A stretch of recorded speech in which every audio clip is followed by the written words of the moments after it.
এই ঠাম্মা এসছে আমাদের বাড়িতে, নতুন অতিথি আজকের আমাদের অতিথি বাড়িতে। আর আমিও একজন অতিথি, আজও বাড়িতে আমি খেতে এসেছি। আর তুমি কি বাড়িতে খাইতে আইছো? এই অতিথি, কই দাও কি কি রান্না আছে সেটা তো দেখাবি। কি কি রান্না আছে বলো? এই যে বেগুন ভাজা। আমার মাথা যন্ত্রণা করছে, কোনো কিছু বলার মধ্যে মুন্ডু নেই, তুমি বলে দাও। তো বললে কি হয়, তুই তো খেতে বসছিস তো। আমি খেয়ে একটুখানি শালতে দেবো, ঘুমাবো। মাথাটা খুব যন্ত্রণা করছে, কেন কি জানে। ওই অমরাতে আমি তেল দিলাম কিন্তু সর্ষে পোস্ত দিয়ে হচ্ছে ইলিশ মাছ ভাপা, এটা হ্যাঁ কাঁচা ভাপা করেছে। হ্যাঁ, কাঁচা ভাপা হ্যাঁ, আর এই যে পাকা ভাপা।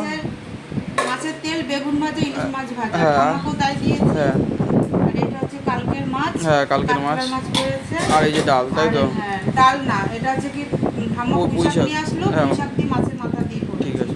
এই যে দুপুরে বন্ধুরা মেনু। মিষ্টি আছে। হ্যাঁ, মিষ্টি দেখা দিলাম, মিষ্টির দোকানও মিষ্টি আছে। টাটা বন্ধুরা।